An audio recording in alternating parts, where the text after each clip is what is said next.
Hello बच्चों, welcome to learn with जैनेत गुरु। तो बच्चों, आज हमारा है हिंदी का क्लास। मैं शालिनी मैम आपको हिंदी की क्लास के बारे में समझाने आई हूँ। ये सॉरी बच्चों, सबसे पहले मैं हेलो सलीम, मैं आपको सॉरी बोल देती हूँ। कुछ टेक्निकल इशू की वजह से हमें क्लास थोड़ी डिले करनी पड़ी। प्लीज आप कंटिन्यू हम बने रहिएगा और सुनिएगा, ठीक है। तो बच्चों स्टार्ट करें, ठीक। तो हमारी आज की क्लास है चलिए दुनिया की छत। ओके, चैप्टर नंबर 1 का पार्ट है ये, पार्ट 2 है ये, दुनिया की छत। कितना अच्छा नाम है ना बच्चों, दुनिया की छत। हम जिस दुनिया में रहते हैं उसकी एक छत की बात की जा रही है। इसे बहुत से एक्सप्लेनेशन है, बट एक डिफरेंट टाइप का एक्सप्लेनेशन है जो मैं आपको आज समझाऊंगी। प्लीज इसे ध्यान से सुनिएगा और समझिएगा। चलिए स्टार्ट करते हैं। सबसे पहले बच्चों, ये दुनिया की छत हमारा टॉपिक है।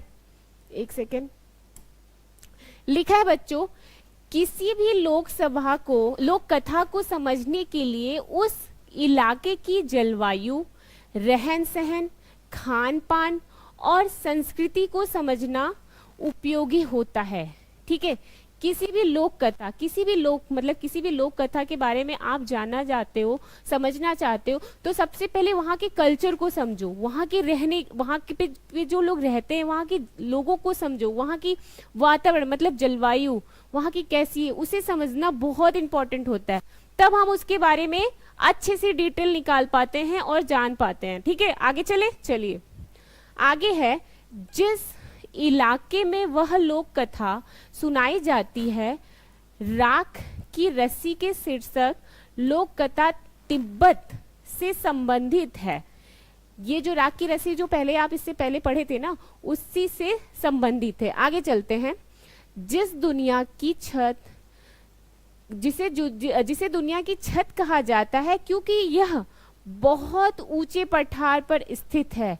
इसे दुनिया की छत इसलिए कहा जाता है क्योंकि ये बहुत ऊंचे पठार पर स्थित है। हेलो मैम, हेलो नीलम मैम। ओके, स्टार्ट करें। पठार जमीन के ऐसे भाग को कहते हैं, चलिए ये बहुत इंपॉर्टेंट पॉइंट है।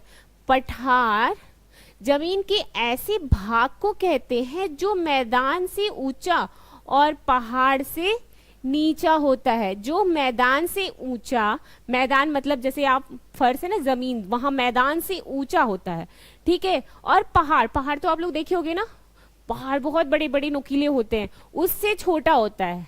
ठीक है, उसे हम क्या कहते हैं, पठार कहते हैं। ये इंपॉर्टेंट चीज है, जो पहाड़ से छोटा और जमीन से ऊंचा हो उसे हम पठार कहते हैं।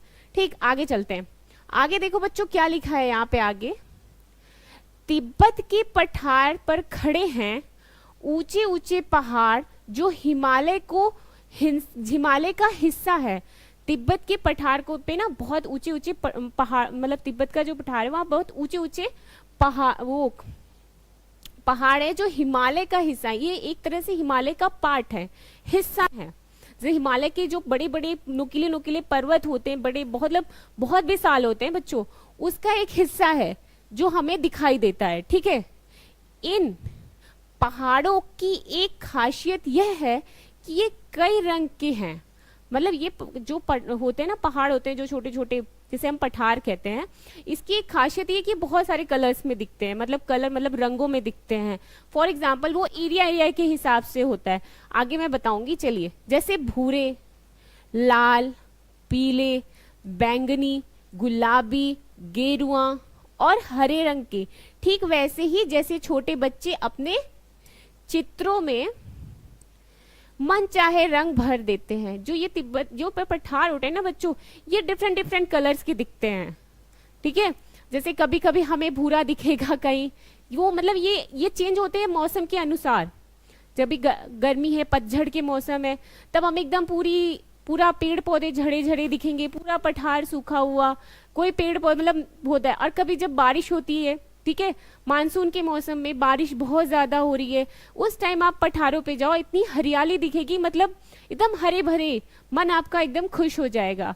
तो ये कई कलर्स में, मतलब रंगों में हमें दिखते हैं, जो कि मैंने आपको बताया भी, भूरे, लाल, पीले, बैंगनी, गुलाबी, गेरुआ और हरे। ठीक वैसे ही जैसे छोटे बच्चे अपने चित्रों में मन चाहे रंग भर लेते हैं। अब बच्चों का क्या होता है, उनको आप दे दो ड्राइंग करने के लिए, जो मन करेगा वो ये नहीं सोचेंगे कि ये क्या है, बस कलर कर देंगे, क्योंकि उन्हें कुछ नहीं समझना है, बस उन्हें उस पे रंग करना है। तो सेम वैसे ही ये पठार होते हैं। आगे चलते हैं। इन पथरीले पहाड़ों में तरह तरह की मिट्टी और खनिज पदार्थ हैं। ये जो पथरीले पहाड़ हैं, इनमें तरह तरह की मिट्टी और खनिज पदार्थ हैं। इसमें जो ये पहाड़ होते हैं ना, पहाड़ पठार, इस पे आप जाओगे ना, तरह तरह की मिट्टी पाई जाती है। कभी बहुत सारी, जिसपे यहाँ लिखा भी है, जैसे कभी बलुई, रेतीली मिट्टी, हर टाइप की मिट्टी आपको मिल जाएगी, ठीक है। और यहाँ खनिज पदार्थ मतलब जो खाने के पदार्थ होते हैं, खनिज पदार्थ, वो हमें वहां से प्राप्त होते हैं। वहाँ पे बहुत सारे पेड़ पौधे भी पाए जाएंगे, जिससे बहुत सारे फ्रूट्स भी, मतलब फल फूल मिल जाए आपको। बहुत सारा जो मतलब घर का अनाज की भी, बहुत सारे अनाज के भी जो ऐसे यूज वाले हैं वो मिल जाते हैं। बहुत सारी औषधि भी हमें मिलती है इन्हीं पठारों से, ठीक है। चलिए आगे चलते हैं। सूरज की बढ़ती और घटती किरणों के पड़ने से ये वे पहाड़ अनोखे रंगों में चमक उठते हैं। जो सूरज की किरण होती है, इनके ऊपर जब पड़ती है ना बच्चों, तो ये अनेक रंगों में, मतलब बहुत सारे अनोखे अनेक रंगों में दिखाई देते हैं और ये चमक उठते हैं। चलिए, तिब्बत की हवा में नमी बहुत कम है। तिब्बत की जो हवा होती है ना, उसमें नमी कम होती है, ठीक है। आगे, इस वजह से यहाँ बरसात और बर्फबारी कम होती है। जब बच्चों नमी कम है तो बरसात भी कम होगी। अब ये तिब्बत की बात हो रही है, ठीक है। यहाँ पे नमी, क्योंकि हवा में नमी कम होगी तो नॉर्मल सी बात है बच्चों की, बारिश कम होगी, बारिश तो कम होगी, बरसात कम होगी और बर्फबारी भी कम होती है। तो आगे देखिए, खुश्क मौसम में पेड़ पौधे बहुत नहीं होते हैं। मतलब अब अगर जहाँ पे आप बच्चों देखो बारिश नहीं होगी, बर्फबारी की तो बात ही छोड़ो, जब नमी नहीं रहेगी, बारिश ही नहीं होगी, तो पेड़ पौधे, जो भी थोड़े बहुत पेड़ पौधे होंगे वो तो सूख जाएंगे ना, पूरे के पूरे सूख जाएंगे, क्योंकि उन्हें तो रहने के लिए पानी की और थोड़ी हवा, पानी सबकी जरूरत होती है, जैसे हमें जरूरत होती है, ठीक है। चलिए आगे चलते हैं। तिब्बत का पूर्वी भाग ही ऐसा है जहां घने जंगल पाए जाते हैं। तिब्बत का जो पूर्वी भाग है, जहां पे बहुत बड़े घने जंगल पाए जाते हैं। जंगल आप लोगों ने देखा है? बिल्कुल देखेंगे। आप लोग के एरिया में तो जंगल होता होगा कि नहीं है? नहीं है तो कभी आप लोग मम्मी पापा के साथ जाइएगा ऐसे पठारी एरिया में, जहाँ पे बहुत घने जंगल पाए जाते हैं। आगे चलते हैं। उन जंगलों में पेड़ पौधे, पशु पक्षियों की दुर्लभ किस्में मिलती हैं।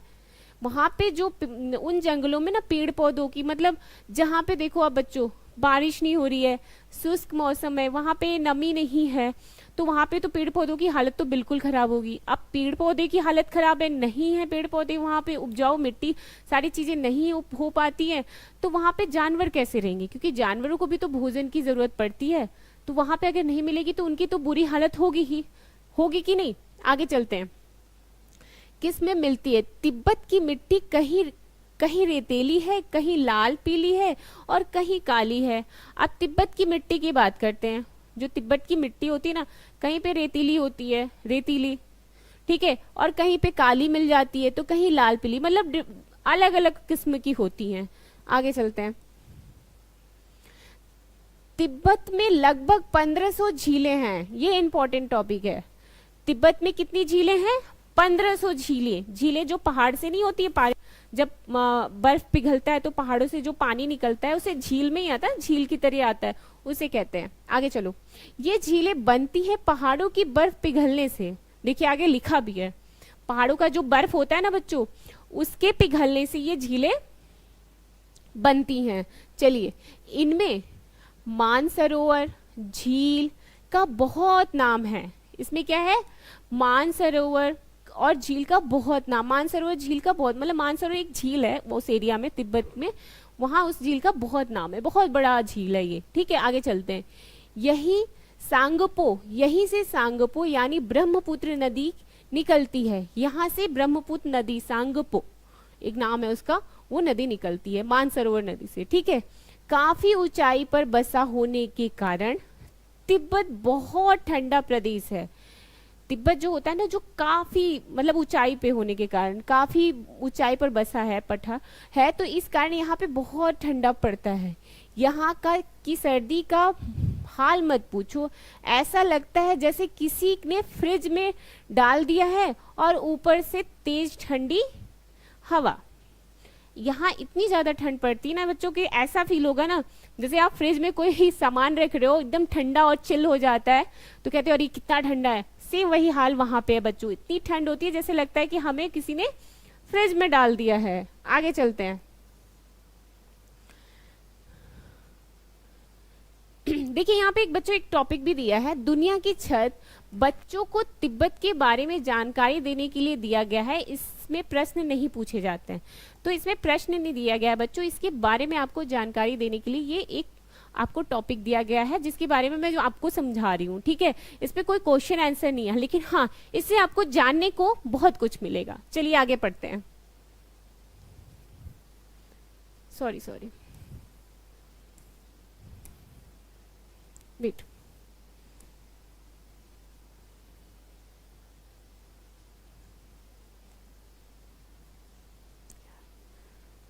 अरे यार एक सेकेंड रुक जाइए, ये आगे निकल गया बच्चों।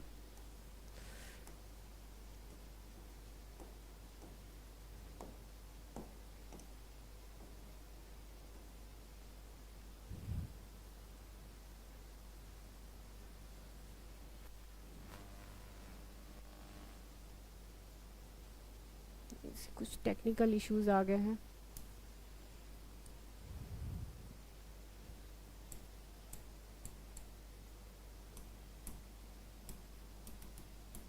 एक्चुअली बच्चों ये थोड़ा हैंग कर रहा है,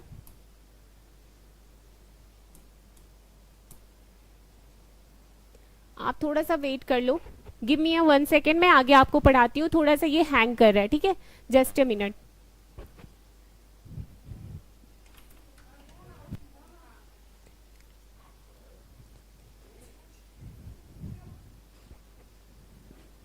ये हैंग कर रहा है, ऊपर नीचे नहीं हो रहा है।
ओके बच्चों, सॉरी थोड़ा टेक्निकल इशू की वजह से हमें थोड़ा लेट हो गया वीडियो को कंटिन्यू करने में, तो मैं स्टार्ट करती हूँ, ठीक है।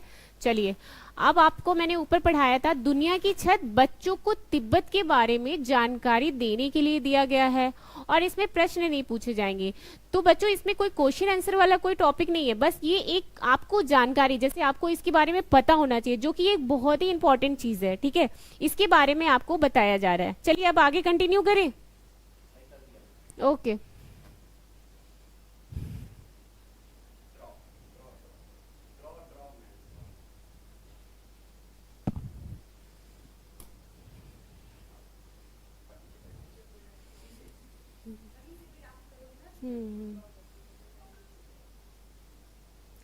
थोड़ा सा वेट करिए बच्चों, आपके सामने भी ये खुल जाएगा।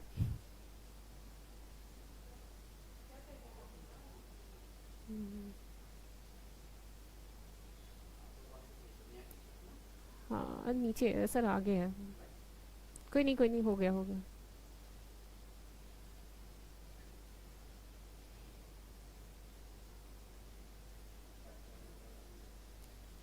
यही रहा। ठीक है, चलिए स्टार्ट करें। सॉरी कुछ, ठीक है, थैंक यू मैम। ठीक है ओके। चलिए देखिए, कुछ प्रॉब्लम्स की वजह से हमें बंद करना पड़ गया था। अब मैं यहाँ से फिर से स्टार्ट करती हूँ, सो प्लीज आप बने रहना, ठीक है। तो स्टार्ट करते हैं। अब आगे है बच्चों, हवा चल रही है इसलिए वहां के लोग हमेशा भारी भरकम गर्म कपड़े पहने रहते हैं। जैसे कि मैंने आपको बताया था पहले, उन लोगों ने बताया कि वहां के लोगों के जैसे ऐसा लगता है कि वहां पे जैसे घर में भी रहते हैं तो जैसे लग रहा है वो फ्रिज में रह रहे हैं, ऐसी हालत होती है वहां तिब्बत वालों की। अब आगे देखो, यहाँ लिखा है हवा चल रही हो इसलिए वहां के लोग हमेशा भारी भरकम गर्म कपड़े पहने रहते हैं। मतलब वहां के लोग हमेशा भारी भरकम, मतलब मोटे ताजे नहीं होते, मोटे मोटे आपके स्वेटर्स जैकेट्स होते हैं ना ठंडियों में जो आप लोग पहने, वो लोग हमेशा हर मौसम में, जैसे हम लोग गर्मियों में कॉटन के कपड़े और हल्के कपड़े पहनते, बट ऐसा वहां पे नहीं, वो हमेशा कंटिन्यू हमेशा गर्म कपड़े भारी भरकम कपड़े पहने रहते हैं। आगे चलिए, तिब्बती लोगों की घर बनाने की कारीगरी अनोखी है। वहां के लोगों की, हाँ ये बात तो है बच्चों, वहां के लोग होते हैं ना, वहां के जो घर बने होते हैं उनकी कारीगरी आप लोगों को डिफरेंट लगेगी और देखने में भी बहुत सुंदर लगता है। आगे पढ़िए, यहाँ लकड़ी के बने हुए बहुमंजिला घर हैं। यहाँ पे ना जो घर होते हैं ना वो लकड़ी के बने होते हैं और बहुत मतलब कई मंजिला होते हैं, कई फ्लोर्स के होते हैं और देखने में बहुत सुंदर और ब्यूटीफुल लगते हैं। आगे, लोग अब पत्थर मिट्टी और सीमेंट के घर भी बनाने लगे हैं।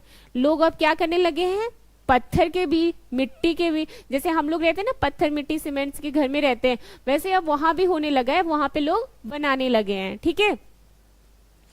खिड़कियां भी अधिक बनाई जाती हैं ताकि सूरज की ढेर सारी रोशनी घर के अंदर जा सके। वहां पे खिड़कियां इतनी सारी इसलिए बच्चों बनाई जाती हैं क्योंकि ऑलरेडी वहां पे इतनी ज्यादा ठंड पड़ती है। अब इतनी ठंड है तो उन्हें तो धूप की तो जरूरत पड़ेगी ना, उनको पड़ेगी, उनके घर को पड़ेगी, और घर तभी तो घर में थोड़ी गर्मी आएगी क्योंकि सूरज की रोशनी से जो धूप निकलता है उससे थोड़ी गर्मी आती है, ठीक है। इस वजह से वहां बहुत सारी खिड़कियां बनी होती हैं। ओके चलो आगे चलते हैं। आगे है,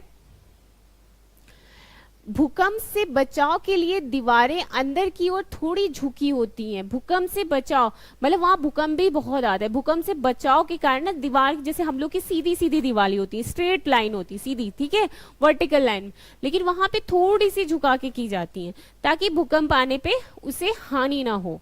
आगे चलते हैं, झुकी होती है। तिब्बत का सबसे बड़ा शहर है लहसा, जो 3650 मीटर की ऊंचाई पर स्थित होने के कारण यह दुनिया का सबसे ऊंचा शहर माना जाता है। वाओ ब्यूटीफुल, ये भी एक आपके जानने की चीज है। तिब्बत का जो शहर है, तिब्बत का सबसे बड़ा शहर है एक लहसा है। जैसे हम लोग है नहीं है, हम लोग अगर दिल्ली में रह रहे तो दिल्ली के कई हैं, अरे गुड़गांव है, मुंबई, सॉरी मुंबई गलत बोल, गुड़गांव है, नोएडा है, ठीक है, उसके कई कई जगह है जो आस पास में रहते हैं, शहर माने जाते हैं। वैसे सेम ये है, तिब्बत का सबसे बड़ा शहर है लहसा, जो 3650 मीटर ऊंचाई, मतलब छोटा मोटा नहीं बच्चों, 3650 मीटर ऊंचाई पर स्थित है। मतलब आप सोच सकते हो कि कितना ऊंचा होगा। ओके अब आगे देखो, स्थित होने के कारण यह दुनिया का सबसे ऊंचा शहर माना जाता है। थोड़ा मोड़ा डिस्टेंस तो समझ में आता है कि हाँ इतनी दूरी पे ये शहर है, इतनी दूरी पे ये शहर है, पर 3650 मीटर ऊंचाई पे रहने वाला शहर एक बहुत मतलब दूर पे रह रहा है, तो इसलिए दुनिया का ये सबसे ऊंचा शहर माना जाता है। ओके बच्चों ठीक, अब आगे चलते हैं। कपड़ों तथा खाने पीने के लिए यहाँ का बाजार बहुत प्रसिद्ध है। लहसा को तिब्बतियों का दिल माना जाता है। वाओ, यहाँ कपड़े मतलब बहुत सुंदर सुंदर रेशमी कपड़े यहाँ मिलते हैं बच्चों, और यहाँ पे खाने पीने के लिए तो बात ही मत पूछिए, बहुत डिफरेंट मतलब अलग अलग वेराइटी, अलग अलग टाइप के खाने यहाँ मिलते हैं और बहुत ही स्वादिष्ट खाने मिलते हैं, ठीक है, जिसलिए यहाँ ये तिब्बतियों का दिल माना जाता है। मतलब ये शहर तिब्बत लोगों का दिल माना जाता है, ठीक है। चलो ओके, चलिए अभी तो ये आपका यहाँ पे ये चैप्टर खत्म होता है बच्चों, तो उम्मीद करती हूँ कि आपको ये पसंद आया होगा, ठीक है। तो चलिए, थैंक यू सो मच।